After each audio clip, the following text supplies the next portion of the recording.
سوال ہے کہ اگر کوئی غیر مسلم اللہ کا نام لے کر قربانی کر دے، ذبح کر دے، تو وہ قربانی صحیح ہوگی، وہ ذبیحہ حلال ہوگا یا نہیں؟ دیکھیے، ذبح کے صحیح ہونے کے لیے جہاں اور شرائط ہے، ان میں ایک شرط یہ ہے کہ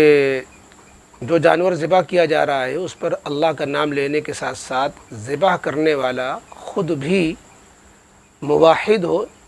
صاحب ایمان ہو، مسلمان ہو۔ تو اگر کوئی شخص جو ذبح کر رہا ہے وہ مسلمان ہی نہیں ہے، یعنی وہ اللہ کو ایک نہیں مانتا، توحید کا قائل نہیں ہے،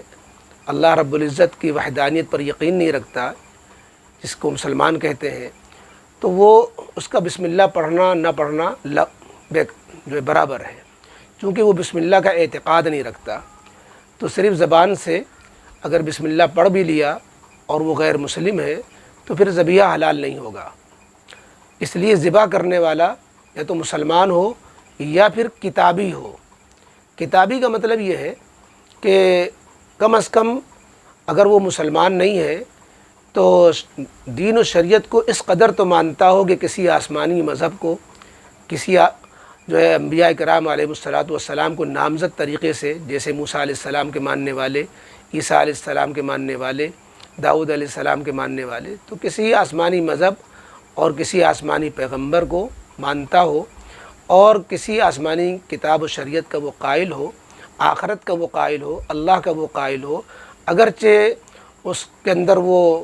شرک کی آمیزش بھی کیوں نہ ہو۔ جیسے عیسائی ہوتے ہیں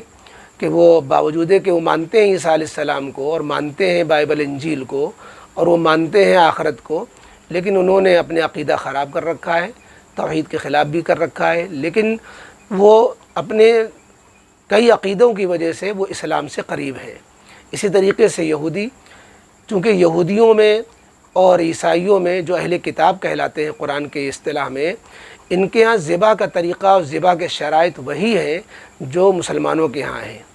اس لیے طریقے ذبح میں اتحاد کی وجہ سے، یعنی ذبح کا جو طریقہ اہل اسلام کے ہاں ہے وہی طریقہ اہل کتاب کے ہاں ہے۔ تو مسلمانوں اور جو ہے یہودیوں اور عیسائیوں کے ہاں ذبح کا طریقہ ایک ہونے کی وجہ سے دونوں کے ذبیحے کا حکم ایک ہو گیا۔ تو اگر مسلمان ذبح کرے تو بھی ذبیحہ حلال ہے، اور کوئی یہودی عیسائی ذبح کرے تو بھی ذبیحہ حلال ہے۔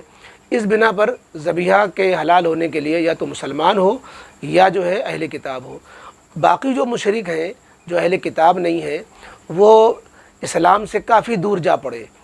اور اپنے عقائد کی وجہ سے وہ کسی بھی چیز میں اسلام سے میل نہیں کھاتے، اس معنی کر کہ وہ نہ توحید کے قائل ہیں، نہ وہ آخرت کے قائل ہیں، نہ کسی پیغمبر کے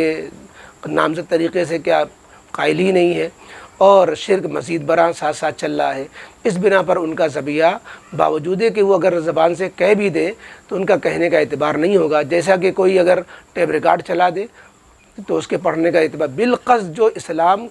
کا جو عقیدہ ہے اس کے قائل ہوتے ہوئے پھر جو ہے اگر بسم اللہ پڑھ کے کہے گا، کلمہ گو کہے گا، تو پھر اس کے جو ہے اعتبار کیا جائے گا۔ لہذا خلاصہ یہ نکلا کہ غیر مسلم کا ذبیحہ بسم اللہ پڑھنے کے باوجود حلال نہیں ہوگا۔